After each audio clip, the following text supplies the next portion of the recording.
ನೀವು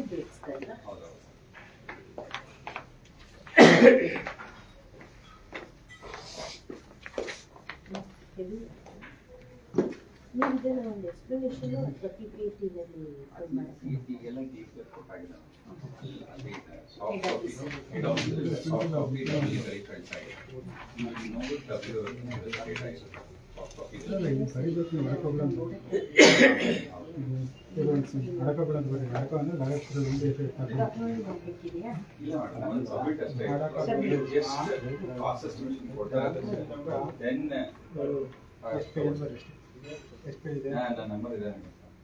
ಫೋಟೋಗಳು ಅಷ್ಟು ಫೋಟೋ ನಾವು ಕೊಟ್ಟಿದ್ದೀವಿ ಅವರಿಗೆ. ಕೂತ್ಕೊಳ್ಳಿ. Thank you. ಹೋಗ್ಬನ್ನಿ, ಇನ್ನೊಂದಿನ ಸಿಗೋಣ. ನಾನು PPT ಮಾಡಿ ತೋರಿಸಿದ್ರೆ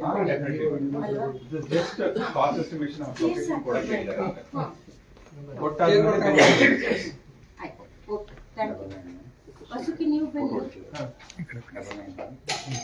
ನಾಗೇಂದ್ರನೆಲ್ಲ ಬರಕ್ಕೆ ಹೇಳು.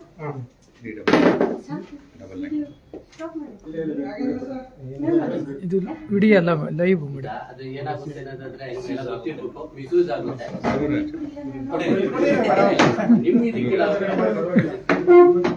ಆಮೇಲೆ ನಾವೆಷ್ಟೇ ಇದು ಅದಕ್ಕೋಸ್ಕರ ನಮ್ಮ ರೆಸ್ಪಾನ್ಸ್ ಎಂತ ಬಿಡ್ತೀರಾ ಏನ್ ಬೇಡ. ನಮ್ಮ ಆವಾಲದು ಎಲ್ರಿಗೂ ಚೇರ್ ಹಾಕ್ತಿದ್ಯಾ? ಕೂತ್ಕೊಳ್ಳಿ ಕೂತ್ಕೊಳ್ಳಿ ಎಲ್ಲ.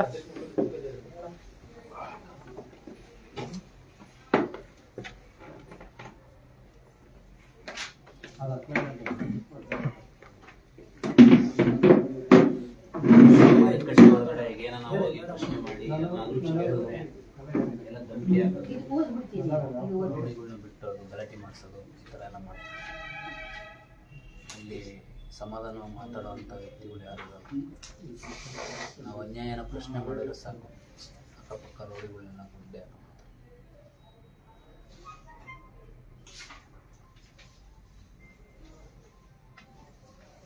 ಈಗ ನಾಗೇಂದ್ರ ಇಲ್ಲ, ಆಯ್ತು. ಈಗ ನೀವೇನ್ ಕೊಟ್ಟಿದ್ದೀರಾ? ನಮ್ಗೆ ಅಂದ್ರೆ ಮಳಿಗೆ ಸಂಖ್ಯೆ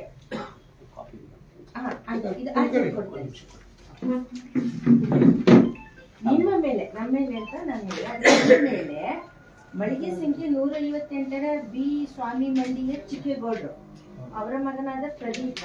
ಮಳಿಗೆ ಸಂಖ್ಯೆ 156ರ ಶ್ರೀರಂಗ ಟ್ರೇಡರ್ಸ್ ಮಾಲೀಕರಾದ ಮಧುಸೂದನ್.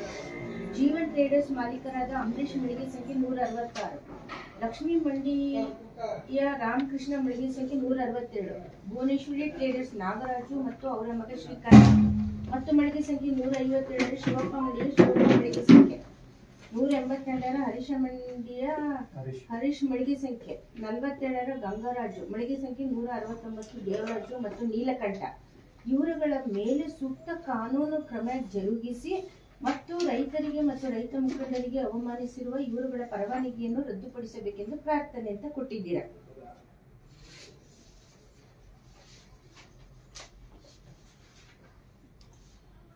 ಕೃಷಿ ಉತ್ಪನ್ನ ಮಾರುಕಟ್ಟೆ ಸಮಿತಿಯಲ್ಲಿ ವರ್ತಕರು ಮತ್ತೆ ಸಂಘ ಸಂಸ್ಥೆಗಳು ಗಲಾಟೆ ಮಾಡ್ಕೊಂಡಾಗ ನಾವು ಮಧ್ಯೆ ಪ್ರವೇಶ ಮಾಡೋದು ಸರಿ ಇಲ್ಲ. ಇದಕ್ಕೆ ಪೊಲೀಸು ಬನ್ನಿ, ನಾನು ಈ ಕಡೆ ಬನ್ನಿ.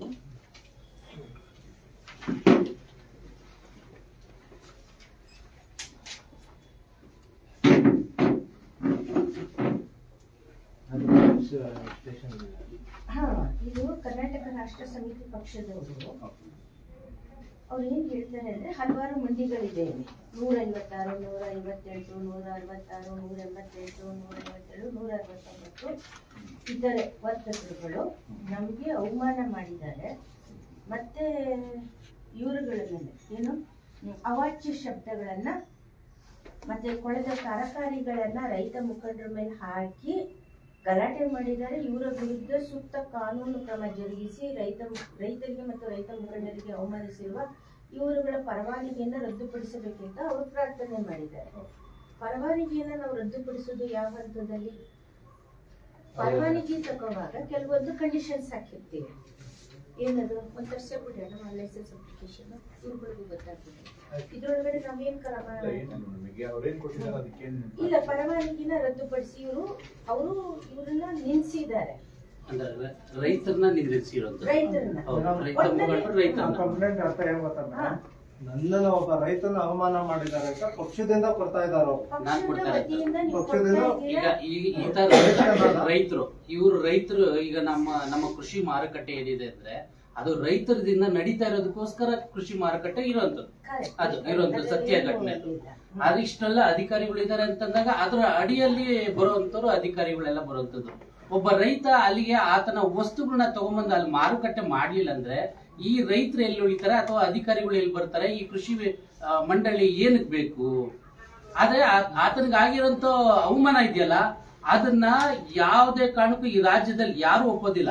ಯಾಕಂದ್ರೆ ಒಂದು ಕಡೆ ರಾಜ್ಯ ಸಮಿತಿ ಮತ್ತೆ ಸಂವಿಧಾನದಲ್ಲಿ ಹೇಳುತ್ತೆ ಈ ದೇಶದ ಬೆನ್ನೆಲುಬು ರೈತ ಅಂತ.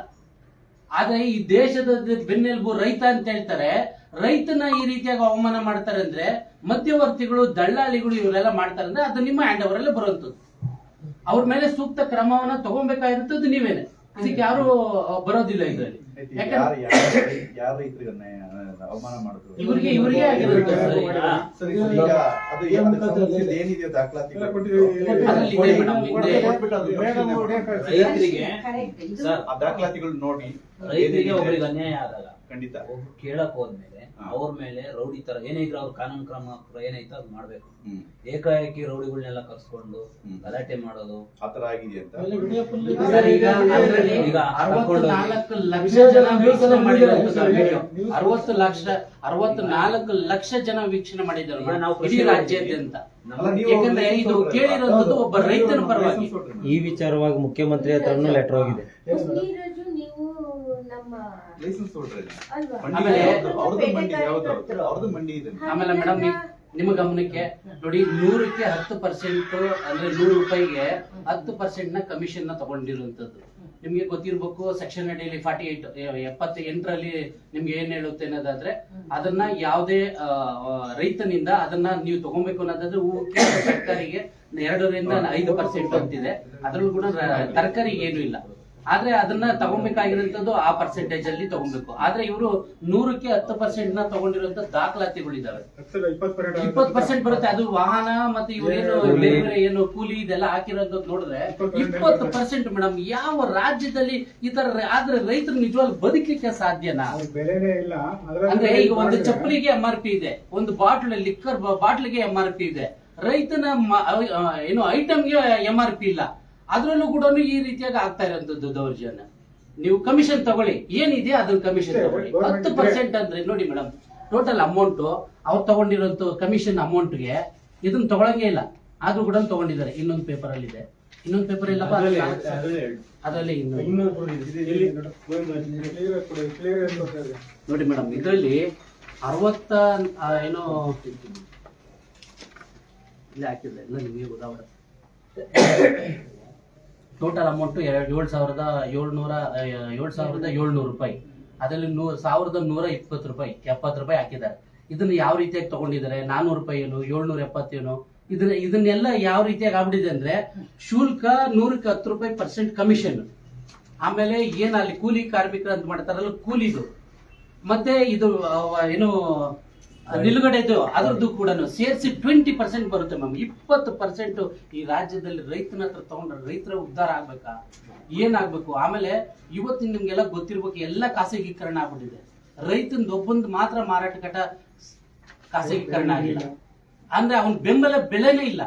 ಇವತ್ತು ರೈತರ ಮಕ್ಳು, ನಾವೆಲ್ಲ ರೈತರ ಮಕ್ಳು, ನಾವ್ಯಾರು ದುಡ್ಡುಳ್ಳವರಲ್ಲ. ಇಲ್ಲಿ ಯಾರು ಬಂದಿರೋರು ಯಾರು ದುಡ್ಡುಳ್ಳವರಲ್ಲ. ನಾವೆಲ್ಲ ರೈತಾಪಿ ಕುಟುಂಬದಿಂದ ಬಂದಿರೋರು.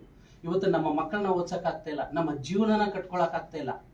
ನಾವ್ ಎಲ್ಲಿಗೆ ಹೋದ್ರೆ ಅಲ್ಲಿ ಅವಮಾನ, ಅಪಚಾರ, ದಬ್ಬಾಳಿಕೆ, ದೌರ್ಜನ್ಯ, ಈ ಮಧ್ಯವರ್ತಿಗಳು. ಆಮೇಲೆ ಒಂದೊಂದು ಅಂಗಡಿನ 5 ಜನ ಅವ್ರವ್ರ ಫ್ಯಾಮಿಲಿಯಲ್ಲಿ ಮಾಡ್ಕೊಂಡಿದ್ದಾರೆ. ಅವ್ರ ಫ್ಯಾಮಿಲಿಯಲ್ಲಿ 5 ಮಳಿಗೆ ಆಯ್ತು, ಡಾಕ್ಯುಮೆಂಟ್ ಕೊಟ್ಟಿದ್ದಾರೆ, ಏನೋ ಅದ್ರ ಮೇಲೆ ಒಬ್ಬೊಬ್ರಿಗೆ ಕೊಟ್ಟಿದ್ದೀರಾ. ಆ ಮಳಿಗೆಗಳಲ್ಲಿ ಕೆಲಸ ಮಾಡ್ತಾ ಇರೋಂಥವ್ರು ಮತ್ತೆ ಅದನ್ನ ಮಾಡ್ತಾ ಇರೋಂಥದ್ದು ಬಾಡಿಗೆಗೋಸ್ಕರ ಕೊಟ್ಟಿದ್ದಾರೆ. ಅವರು ಮಾಡ್ತಾ ಇಲ್ಲ, ಅದನ್ನ ನಡೆಸ್ತಾ ಇಲ್ಲ. ಅದನ್ನ ಬೇರೆಯವರಿಗೆ ಬಾಡಿಗೆ ರೂಪದಲ್ಲಿ ಕೊಟ್ಟು ಅವ್ರಿಗೆ, ಅಂದ್ರೆ ಇದನ್ನ ಬಾಡಿಗೆ ರೂಪದಲ್ಲಿ ಎಲ್ಲೋ ಅಗ್ರಿಮೆಂಟ್ ಇಲ್ಲ, ಏನು ಮಾಡ್ಕೊಂಡಿಲ್ಲ. ಆದ್ರೆ ನಾನು ಹೇಳಿರ್ತೀನಿ, ಆಯ್ತಪ್ಪ ನೀನ್ ಮಾಡ್ಕೋ, ನನ್ನ ಇದ್ರಲ್ಲಿ ಅದು ನಾನು ಯಾವಾಗ ಬರ್ತೀನಿ ಹೋಗ್ತೀನಿ, ಬಟ್ ಅದ್ರದ್ದೇನಿದೆ ಬಾಡಿಗೆ ನೀನೇ ಕೊಟ್ಬಿಡಪ್ಪ ಅಂತ ಈತನಿಗೆ ನಾನು ಹೇಳಂತದ್ದು. ಈ ರೀತಿಯಾಗಿ ಬಾಡಿಗೆ ವಸೂಲಿನೇ ಆಗ್ತಾ ಇದೆ. ತದನಂತರವಾಗಿ ಅಲ್ಲಿ ಅಂಗಡಿ ಏನು ವ್ಯಾಪ್ತಿ ಪಟ್ಟಂತೆ ನೀವು ಕೊಟ್ಟಿರುವಾಗೇನೆ ಈ ಸ್ಟಡಿ ಅಂತ ಕೊಟ್ಟಿರ್ತೀರಾ, ಅದನ್ನ ಬಿಟ್ಟು ಮುಂಭಾಗದಲ್ಲಿ ಏನ್ ಇರುವಂತ ಜಾಗಗಳನ್ನೆಲ್ಲ ಅವರೇ ರಸ್ತೆಗಳನ್ನು ಮಾಡ್ಕೊಂಡು ಅಂದ್ರೆ ಸಾರ್ವಜನಿಕರಿಗೆ ತೊಂದರೆ ಆಗುವಂಥದ್ದು. ಆಮೇಲೆ ನೀವು ಅದರಲ್ಲಿ ಒಂದು ಉಲ್ಲೇಖನ ಮಾಡಿರ್ತೀರಾ, ಯಾವುದೇ ಕಾರಣಕ್ಕೂ ಸೊಗಡಿನ ವ್ಯಾಪಾರಕ್ಕೆ ಮಾತ್ರನೇ ಅಲ್ಲಿ ಅವಕಾಶ ಇದೆ, ಸೊಗಟು ಆ ಸೊಗಟು ವ್ಯಾಪಾರಕ್ಕೆ ಮಾತ್ರ. ಆದ್ರೆ ಅಲ್ಲಿ ಒಂದೊಂದು ಕೆಜಿ ಅರ್ಧ ಕೆಜಿ ಕೂಡ ಮಾರುಕಟ್ಟೆಯಲ್ಲಿ ಆಗ್ತಾ ಇದೆ. ಅವರೇ ಯಾರು ಮಳಿಗೆ ಇದನ್ನ ಇದ್ ಮಾಡ್ಕೊಂಡಿರ್ತಾರೆ ಅವರೇ ಚಿಲ್ಲರೆ ವ್ಯಾಪಾರ ಮಾಡ್ತಾ ಇದ್ದಾರೆ. ಆಮೇಲೆ ಈಗ ಆಲ್ರೆಡಿ ನಿಮ್ಗೆ ಗೊತ್ತಿದ್ದಂಗೆ ನಾನು 64,000 ವೀಕ್ಷಣೆ ಮಾಡಿದ್ದಾರೆ ಅಂತಂದ್ರಲ್ಲ, 64,000 ಜನ ವೀಕ್ಷಣೆ ಮಾಡಿರಂತೂ ಒಬ್ಬ ರೈತನಿಗೆ ಆಗಿರೋಂಥ ಅನ್ಯಾಯದ ವಿರುದ್ಧ 64 ಲಕ್ಷ. ಅದರಲ್ಲೂ ಕೂಡ ಏನು ಅದು ಕೊಳಿತಂತ ಏನು ತರಕಾರಿನ ಮೇಲೆ ಸುರಿದು ಅವಮಾನ ಮಾಡಿರುವಂಥದ್ದು ಒಬ್ಬ ವ್ಯಕ್ತಿಗೆ, ಒಬ್ಬ ರೈತನಿಗೆ. ಬೇಡ ರೈತ ಅಂತಾನೆ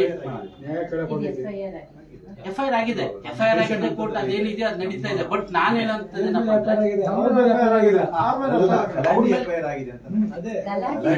ಆಮೇಲೆ ಬೆಳಿಗ್ಗೆ ನೈಟ್ 2 ಗಂಟೆಯಿಂದ ಗಾಡಿ ಒಳಗಡೆ ಹೋಗುತ್ತೆ, ಎಲ್ಲಾ APMCಗಳಲ್ಲೂ ಒಳಗಡೆ ಹೋಗುತ್ತೆ. ಅಕ್ರಮವಾಗಿ 50, 100, 20 ಈ ತರ ಯಾವುದೇ ರಸೀತಿ ಇರಲ್ಲ, ಗಾಡಿಗಳ ಹತ್ರ ವಸೂಲಿ ಮಾಡ್ತಾರೆ. ಆ ದುಡ್ಡೆಲ್ಲ ಎಲ್ಲ ಹೋಗುತ್ತೆ.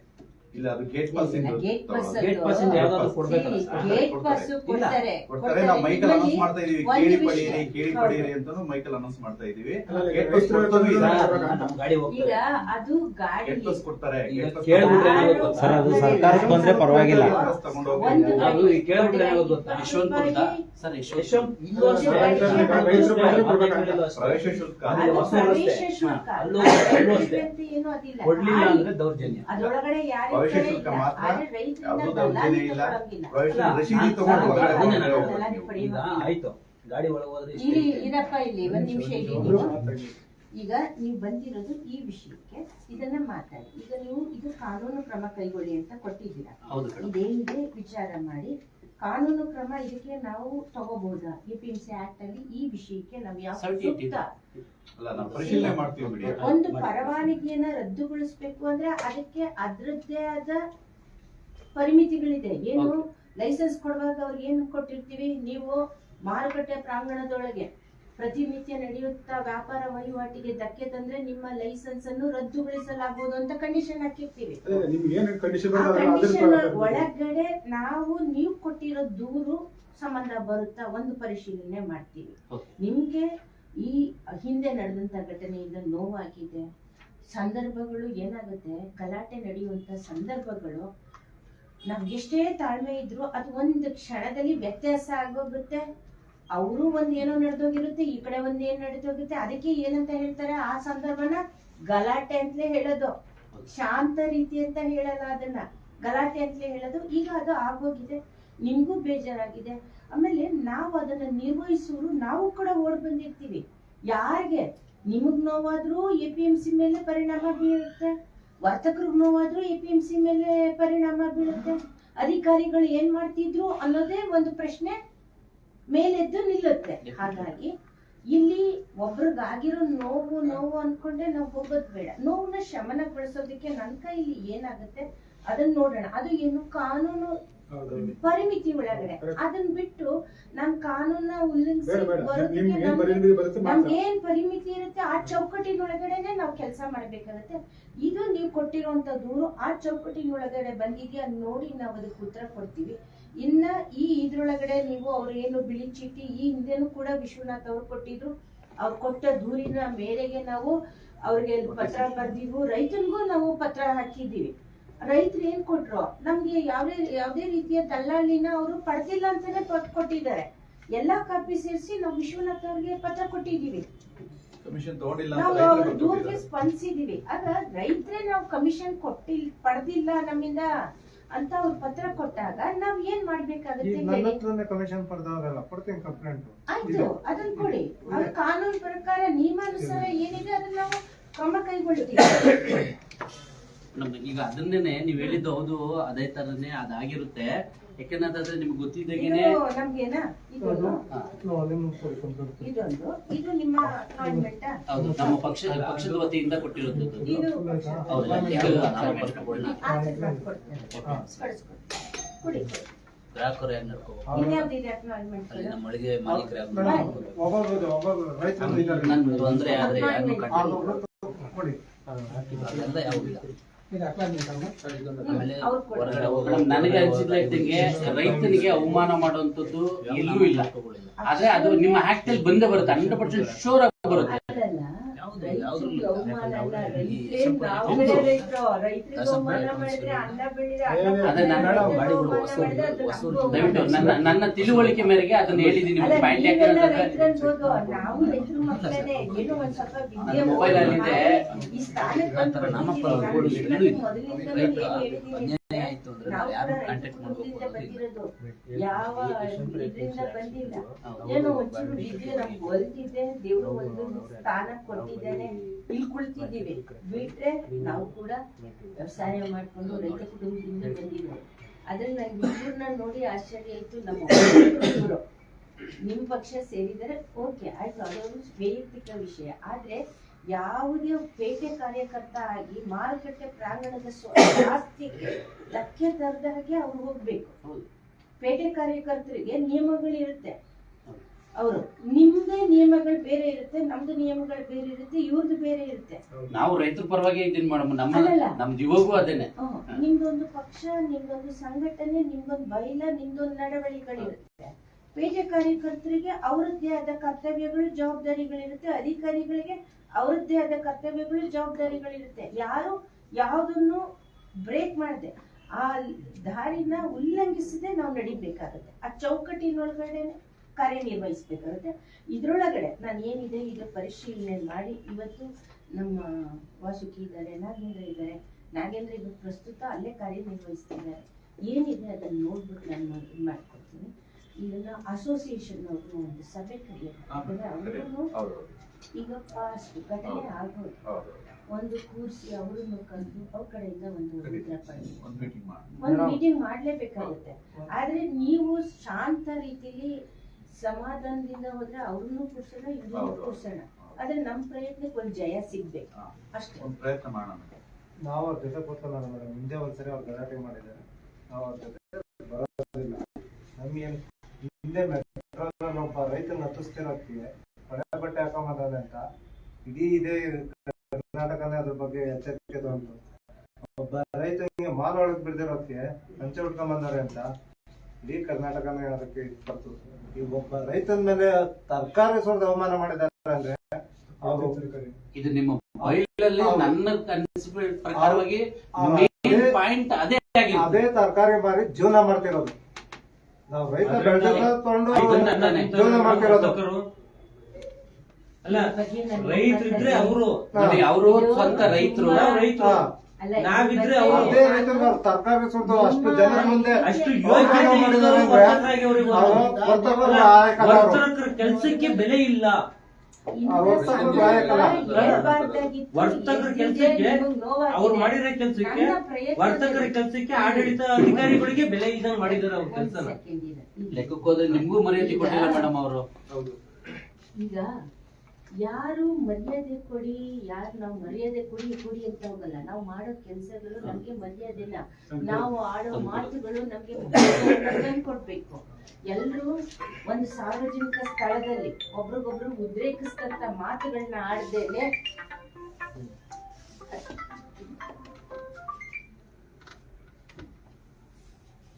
ಶಾಂತ ರೀತಿಲಿ ಒಂದು ಸಾರ್ವಜನಿಕ ಸ್ಥಳದಲ್ಲಿ ಹೋಗ್ಬೇಕಾಗಿರೋದು ಎಲ್ಲರ ಜವಾಬ್ದಾರಿ, ಕರ್ತವ್ಯ. ಆ ಸಂದರ್ಭನ ಹಾಳು ಮಾಡೋದಿಕ್ಕೆ ಯಾರು ಕಾರಣ ಆಗಿರ್ತಾರೆ ಕರೆದು ನೋಡಿ ಮಾತಾಡೋಣ. ಸಾಧ್ಯ ಆದ್ರೆ ನಾನು ಹೇಳಿದ್ದೀನಿ, ನೀವು ಮಾತಾಡಕ್ಕೆ ಇಷ್ಟಪಡಲ್ಲ ಅಂತ ಹೇಳ್ಬೋದು ವಿಶ್ವನಾಥ್ ಅವರೇ. ಆದ್ರೆ ನಮ್ಮ ಪ್ರಯತ್ನ ಇಬ್ರು ಕೂರಿಸಿ ಮಾತಾಡಿ ಒಂದು ಪರಿಹಾರ ಮಾಡೋದಿಕ್ಕೆ ಯತ್ನಿಸೋಣ. ಅದರಲ್ಲಿ ವಿಫಲರಾದ್ರೆ ನಾವೇನಿದೆ ಇದು ಕರೆದು ಅವ್ರಿಗೂ ಒಂದು ಮಾತಾಡ್ತೀವಿ. ಇದು ನಿಜಕ್ಕೂ ನನಗೂ ಬೇಜಾರಾಗುತ್ತೆ. ಏನೇ ಗಲಾಟೆ ಆಗಲಿ, ಏನೋ ಮಾತಾಡಿ ಏನೋ ಮಾಡ್ಕೋಬಹುದು. ಆದ್ರೆ ಕೊಳಕಿದ್ದ ಅಧಿಕಾರಿಗಳನ್ನ ಹಾಕೊಂತ ಕೊಳಕು ಕೆಲ್ಸಕ್ಕೆ ಅಲ್ಲಿ ಆ ಘಟನೆ ಜನ ದುಂಬಿ ಇದ್ದಾಗ ಏನಾಗುತ್ತೆ, ಯಾರು ಏನ್ ಮಾಡ್ತಾರೆ ಅಂತ ಗೊತ್ತಾಗಲ್ಲ. ಕಳೆದ ಬಾರಿ ನೀವ್ಯಾರು ಬಂದಿರ್ಲಿಲ್ಲ, ನಾವು ಟ್ಯಾಕ್ಸ್ ಕಟ್ಟಬೇಕು ಅಂತ ಗಲಾಟೆ ಆಯ್ತು. ಗಲಾಟೆ ಆದಾಗ 2 ಕಡೆ ರಸ್ತೆನೂ ಜಾಮ್ ಮಾಡಿದ್ರು. ರೈತರು ಮಾಲ್ ಬಂದಿದೆ, ಒಳಗಡೆ ಬರೋದಿಕ್ಕೆ ಜಾಗ ಆಗ್ತಾ ಇಲ್ಲ. ಎಲ್ಲರೂ ಇದ್ದೀವಿ, ಪೊಲೀಸ್ ಇದೆ, ವಿತ್ ಪೊಲೀಸ್ ಪ್ರೊಟೆಕ್ಷನ್ ಇದೆ. ಗಾಡಿಗಳು 10 ಗಂಟೆ ಮೇಲೆ ರೈತರ ಐಟಮ್ ಏನಾಗುತ್ತೆ, ಬೆಲೆನೇ ಸಿಗೋದಿಲ್ಲ, ಯಾರು ತಗೊಳ್ತಾರೆ? ರಸ್ತೆಯಲ್ಲಿ ನಾನ್ ನಿಲ್ಬೇಕಾಯ್ತು, ನಿಂತು 2 ಕಡೆ ವಾಹನಗಳು ಏನಾಗ್ತಿತ್ತು, ಯಾರಿಗೂ ಗೊತ್ತಿರ್ಲಿಲ್ಲ.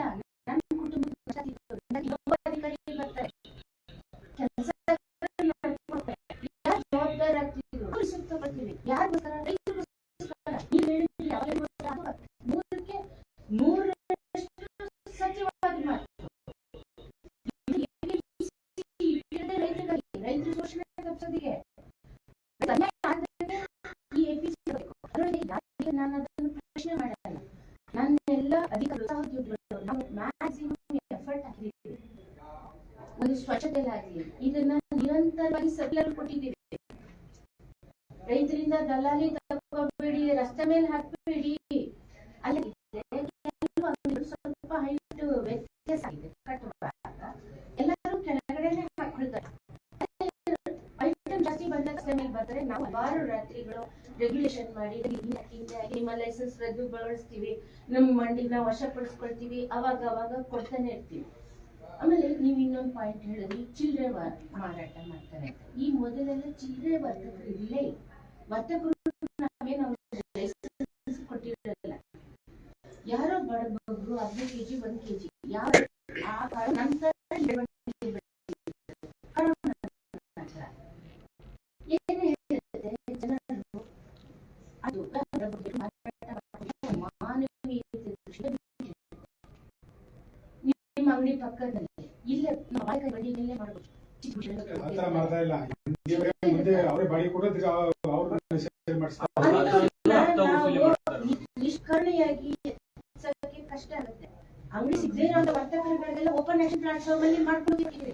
ಹನುಮಂತೇಗೌಡರು ಅಂತ ಮೊನ್ನೆ ಬಂದಿದ್ರು ನಮ್ಮ ಆಫೀಸ್ ಮುಂದೆ,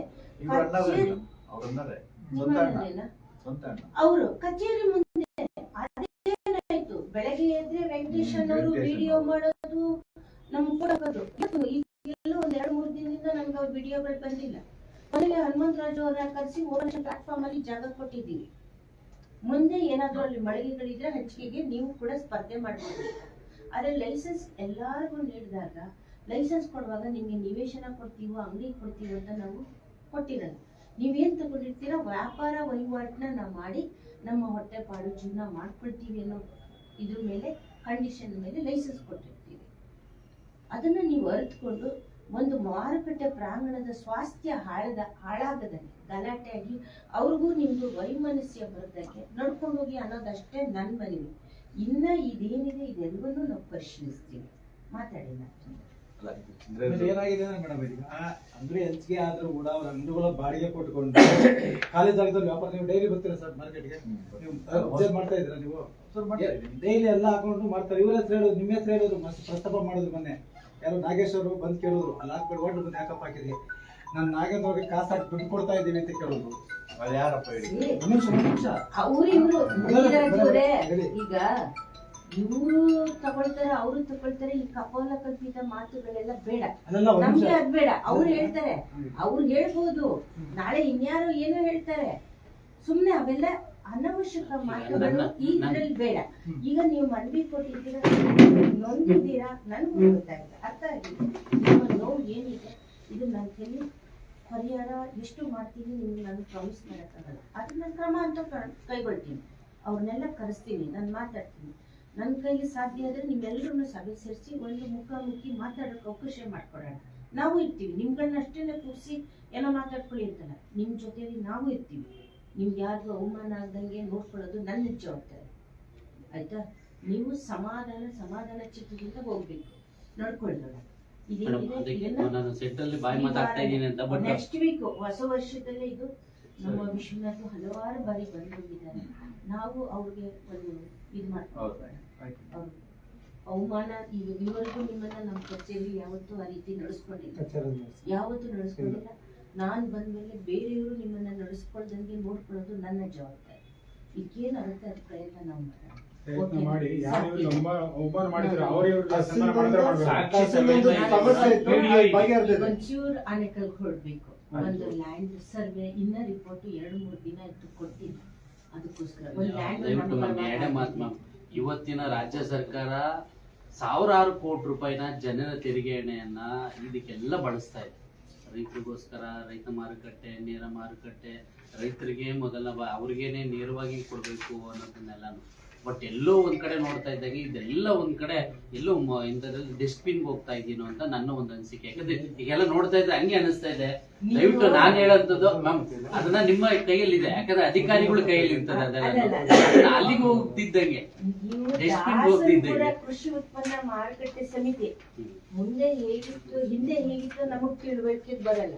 ನಾನ್ ಬಂದ ನಂತರ ನಾನು ಅಂತ ಹೇಳ್ಕೊಳಕ್ಕೆ ನನ್ಗೆ ಯಾಕೆ ಹೆಮ್ಮೆ ಆಗುತ್ತೆ ಅಂದ್ರೆ ನನ್ನ ಸಹೋದ್ಯೋಗಿಗಳು ಹಗಲು ರಾತ್ರಿ ನಮ್ಮೆಲ್ಲ ಸಿಬ್ಬಂದಿಗಳು ಸಹೋದ್ಯೋಗಿಗಳು ರಾತ್ರಿ ಎಲ್ಲ ಎಷ್ಟು ಓಡಾಡಿದೀವಿ. ಅದ್ರೊಳಗೂ ಇನ್ಯಾರೋ ಹಾಕ್ತಾರೆ, ಒಂದು ಯೂಟ್ಯೂಬ್ ಅಲ್ಲಿ ಹಾಕ್ಬಿಡ್ತಾರೆ, ಯೋಗಿ ಸುಮಾ ಮತ್ತೆ ದೊರೆಸ್ವಾಮಿ ಅವರು ಶಾಮೀಲಾಗಿ ದುಡ್ಡು ತಗೋತಾ ಇದ್ದಾರೆ. ನೀವೇ ನೋಡಿದ್ದೀರಲ್ಲ ಮುನಿರಾಜು ಅವರೇ, ಯಾವತ್ತಾದ್ರೂ ನಾವ್ ಆತರ ಮಾಡಿದೀವ? ರಾತ್ರಿ ಎಲ್ಲ ನಾವ್ ಓಡಾಡಿರ್ತೀವಿ, ತೆರವುಗೊಳಿಸೋದಕ್ಕೆ ಶ್ರಮ ಹಾಕಿರ್ತೀವಿ. ಆದ್ರೆ ಅಲ್ಲಿ ಯಾರೋ ಒಂದು ಯೂಟ್ಯೂಬ್ ಮಾಡ್ಬಿಟ್ಟು ಹಾಕ್ಬಿಡ್ತಾರೆ, ನಾವ್ ಓಡಾಡಿದೀವಿ. ಆಯ್ತು ಬಿಡಿ, ಅವ್ರನ್ನ ಒಂದ್ ಸೈಡಿಗೆ. ನಾನ್ ಬಂದಾಗಿದ್ದ ನಮ್ಮ ನಾಗೇಂದ್ರ, ಮಂಜುನಾಥ್, ಎಲ್ಲಾರು ಸಿಬ್ಬಂದಿಗಳು, ಅಧಿಕಾರಿಗಳು ನೈಟ್ ಬಂದು ಸೆಕ್ಯೂರಿಟಿಗಳು. ಈಗ ಕಳೆದ 1 ಮಂತ್ ಏನೋ ಆಯ್ತು. ಈ ಎಂತ ಚಳಿಲಿ ನಾನು 2 ದಿನ ಭೀಕರವಾದ ಚಳಿ, ಯಾವ ಅಧಿಕಾರಿಗಳು ಮಧ್ಯರಾತ್ರಿ ಬಂದು ರೆಗ್ಯುಲೇಷನ್ ಮಾಡಿಲ್ಲ. ಇವರೇ ಒಂದಿನ ಕಣ್ಣಾರೆ ನೋಡಿದ್ದಾರೆ. ನೋಡಿದ್ದೀರಲ್ವಾ? ನಾವೆಲ್ಲ ಕೆಲಸ ಮಾಡಿದ್ದೀವಿ. ತಕ್ಕ ಮಟ್ಟಿಗೆ ನಾವು ಒಂದು ಸುವ್ಯವಸ್ಥೆನ ಕಾಪಾಡ್ಕೊಂಡು ಬರ್ತಿದ್ದೀವಿ ಅನ್ನೋ ನಂಬಿಕೆಯಲ್ಲಿದ್ದೀವಿ. ಇನ್ನ ಅವ್ಯವಸ್ಥೆ ಆಗದಂಗೆ ನಡೆಸ್ಕೊಂಡು ಹೋಗ್ತೀವಿ ಅನ್ನೋ ನಂಬಿಕೆ ಕೂಡ ನನಗಿದೆ. ಮುಂದೆ ಏನಿದೆ ಇದು ನೋಡೋಣ. ಶಾಂತ ಚಿತ್ರ. ನಾವು ಏನಂದ್ರೆ ನಿಮ್ಮ ಆಡಳಿತದಿಂದ, ಸರ್ಕಾರದ ಆಡಳಿತದಿಂದ, ಕಂಡೀಷನ್ ಇಂದ ಅದು APMC ನಡಿಬೇಕು ಹೊರತು ಬೇರೆಯವರು ಅದರಲ್ಲಿ ಅಧಿಕಾರ ಅಂತ ಜನಗಳನ್ನ ಸೃಷ್ಟಿ ಬಿಡಬಾರ್ದು. ಈಗ ಅಲ್ಲಿ ರೈತರು ರೌಡಿಸಂ ಮಾಡೋಂತ ಒಂದು ದೊಡ್ಡ ಗ್ಯಾಂಗ್ ಒಳಗಡೆ ಸೇರ್ಕೊಂಡ್ಬಿಟ್ಟಿದೆ. ಆಯ್ತು, ಈಗ ಸಾಕು. ರೌಡಿಸಂ ಮಾಡೋಂತ ದೊಡ್ಡ ಸಂಘ ಒಳಗಡೆ ಸೇರ್ಕೊಂಡ್ಬಿಟ್ಟಿದೆ. ದಯವಿಟ್ಟು ಅವ್ರು ಹೊರಗಡೆ ಹಾಕಿದ್ರೆ ಏನ್ ಮಾಡ್ಕೊಂಡು ಮಾಡಿ. ಸರ್ ಬನ್ನಿ ಸರ್. ಅದೊಂದು ಕಂಪ್ಲೇಂಟ್ ನನ್ನ ಕಂಪ್ಲೇಂಟ್ ಮೇಡಮ್, ಸ್ವಾಮಿ ಈ ಅಮೌಂಟ್ ಡಿಸ್ಟೆನ್ಸ್ ಏನು ನ್ಯಾಯ ಕೊಡ್ಸಿ ಅಷ್ಟೇ ಸಾಕು. ಮೇಲ್ಗಡೆ ಅವರೇ ಬಿಲ್ ಹಾಕೋ, ಕೆಳಗಡೆ ಅವ್ರದೇ ಬಿಲ್. ಇದು ಟಪಲ್ ಹಾಕಿ ನಂಬರ್ ಹಾಕಿ ಬರ್ಲಿ.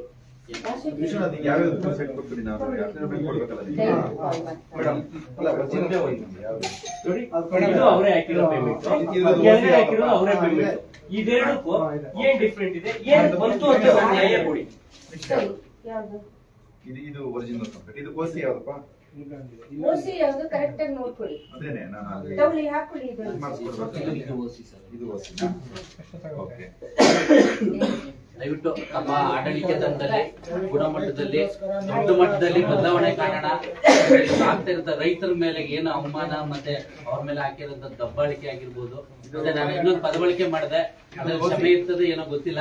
ಅಲ್ಲಿನ ಒಂದು ರೌಡಿಸಂ ಘಟಕ ಒಳಗಡೆ ತಯಾರಿ ಆಗ್ಬಿಟ್ಟಿದೆ. ದಯವಿಟ್ಟು ಅದನ್ನ ಬಿಡುಗಡೆ ಮಾಡಿಸಿ. ಆತ ಯಾರಿದ್ದಾನೆ, ಆತ ನನಗೆ ಹೇಳ್ಬಾರ್ದು ಹೆಸರು, ಬಟ್ ಅದನ್ನ ಲೈವ್ ಇರೋದಕ್ಕೋಸ್ಕರ ದಯವಿಟ್ಟು ಅದನ್ನ ನೀವೇ ಪರಿಶೀಲನೆ ಮಾಡಿ ಅಂತವನ್ನ ಆಚೆ ಕಡೆ ಹಾಕುವಂತ ಕೆಲಸನ ಮಾಡಿ ದಯವಿಟ್ಟು. ಮೇಡಮ್ ಆಗ್ಬೋದಾ? ಸರಿ madam, thank you ma'am, thank you. ತಮ್ಮ ಎಲ್ಲ ಇದಕ್ಕೆ ಕ್ರಮ ಆಗ್ಲೇಬೇಕಾಗುತ್ತೆ. ಸಾಕು. ಓಕೆ ಮೇಡಮ್, ಆಚೆ ಹೋಗ್ಬಿಡಿ. ಆಚೆ ಕಡೆ ಕಟ್ ಮಾಡಿ ಕಟ್ ಮಾಡಿ ಅದನ್ನ. ಇಲ್ಲ ನಾವು ಇನ್ನ ನಿಮ್ಮ ಗೌರವ ಬೆಳೀತದೆ. ಇಲ್ಲ, ಒಳ್ಳೆ ನಿಮ್ಮ ಪಕ್ಷದಿಂದ ಬಂದಂತವ್ರು ಮಾತಾಡಿದ್ರಿ. ಅಲ್ಲ ಮೇಡಮ್, ಈಗ ರೈತರ ಪರವಾಗಿ ನಾವು ಬಂದಾಗ ನೀವು ಎಷ್ಟು ಗೌರವವಾಗಿ ಪಕ್ಷ ಮಾತಾಡ್ತೀವಿ. ಯಾವತ್ತೂ ಗಲಾಟೆ ಮಾಡ್ಕೊಳ್ಳೋಕೆ ಇಷ್ಟಪಡಲ್ಲ. ಅಲ್ಲ, ಯಾವುದೇ ಪರಿಸ್ಥಿತಿ ಆಗ್ಲಿ ನೀವು ಸಮಾಧಾನ ಶಾಂತ ರೀತಿಯಿಂದ ಹೋದಷ್ಟು ನಾವು ನಮ್ಮ ಗಾಂಧೀಜಿಯವರು ನಮ್ಗೆ ಅವರೇ ಆದರ್ಶ. ಶಾಂತಿ ಸಮಾಧಾನದಿಂದ ಹೋಗಿದ್ದಕ್ಕೆ ಸ್ವಾತಂತ್ರ್ಯ ಅನ್ನೋದನ್ನ ನಾವು ಅವ್ರ ನೋಡಿದ್ದೀವಿ. ಮಾರ್ಗದರ್ಶನದಲ್ಲೇ ನೀವೇನೇ ಪರಿವರ್ತನೆ ತರಬೇಕು ಸಮಾಧಾನದಿಂದ ಹೋಗ್ಬೇಕು. ಈ ತರ ಗಲಾಟೆಗಳಾದ್ರೆ ಅವ್ರ ಮೇಲೆ ನಾವು ಆರೋಪ ಮಾಡ್ತೀವಿ, ನಮ್ಮ ಮೇಲೆ ಅವ್ರು ಆರೋಪ ಮಾಡ್ತಾರೆ. ಅದು ನೆವರ್ ಆರೋಪದಲ್ಲೇ ಕಳೆದೋಗುತ್ತೆ. ಅತ್ಯಮೂಲ್ಯವಾದ ನಿಮ್ ಸಮಯನೂ ಹಾಳು, ನಮ್ ಸಮಯವನ್ನು ಹಾಳು, ಎಲ್ರ ಮನಸ್ಸು ಅದಕ್ಕಿಂತ ಹಾಳಾಗೋಗುತ್ತೆ. ಸಂದರ್ಭಕ್ಕಿಂತ ನಮ್ಮ ಮನಸ್ಸುಗಳು ಹಾಳಾಗೋಗುತ್ತೆ. ಲೈಫ್ ಲಾಂಗ್ ಈಗ ತರಕಾರಿ ಹಾಕಿರೋದಾಗ್ಲಿ ಅವ್ರಿಗೆ ಅದು ಲೈಫ್ ಲಾಂಗ್ ಅದು ಹೃದಯದಲ್ಲಿ ತಲೆಯಲ್ಲಿ ಉಳಿದ್ಬಿಡುತ್ತೆ. ಆ ಗಲಾಟೆ ಶುರುವಾದಾಗ ಯಾವ ಮನುಷ್ಯ ಯಾವ ರೀತಿ ವರ್ತಿಸ್ತಾನೆ ಹೇಳಕ್ಕೆ ಆಗೋದಿಲ್ಲ. ಆದ್ರೆ ಆ ಸಂದರ್ಭ ರೈಸ್ ಆಗ್ಬಾರ್ದು. ನೀವೇ ಅದಕ್ಕೆ ಒಂದು ಅದನ್ನ ಅಂತಿಮ ನಮ್ಮ ಆಡ್ಬಿಡಿ. ಕೈಲಿ I try. ನಾನು ನಮ್ಮ ಕೈಲಿ ಏನಾಗುತ್ತೆ ಅದನ್ನು ನಾವು ಪೂರ್ತಿಯಾಗಿ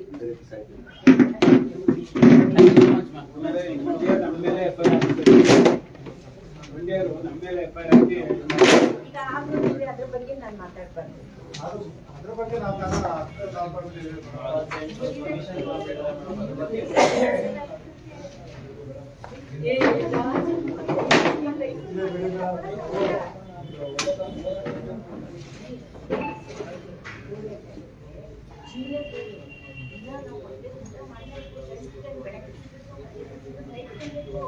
ಅದು ಯಾರು ಕೇಳಲ್ಲ. ನಮ್ ದುಡ್ಡಿದ್ಯಾ, ನಮ್ ಶ್ರೀಮಂತರ ಬಡವರ ಕೇಳಲ್ಲ. ಹೊಟ್ಟೆ ಏನ್ ಕೇಳುತ್ತೆ ಅಂತ ಮಾತ್ರ ಕೇಳುತ್ತೆ.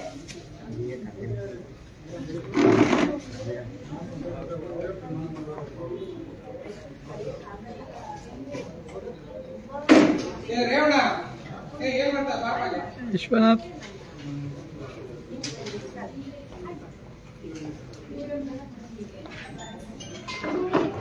ನೋಡ್ರಿ ಕೇರ್ ಹಾಕಿ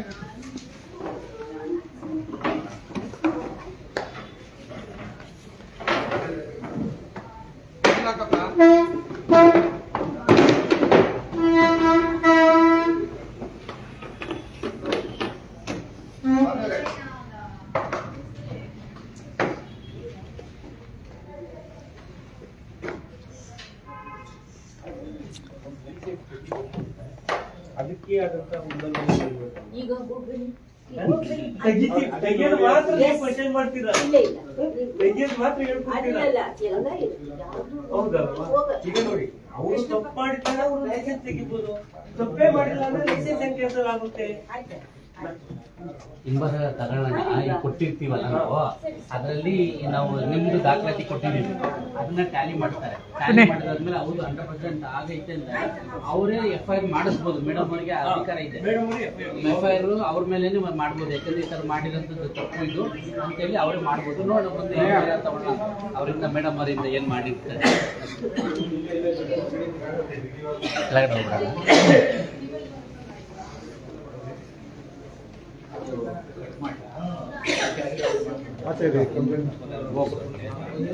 ಕೆಳಗಡೆ ಮಾತಾಡ್ಬಿಟ್ಟು ಏನ್ ಮಾಡ ಬನ್ನಿ, ಎಲ್ಲರೂ ಬನ್ನಿ.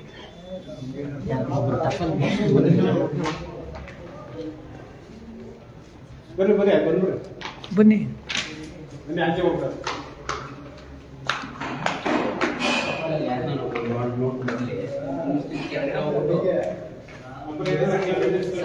ಹೋಗ್ಬಿಟ್ಟು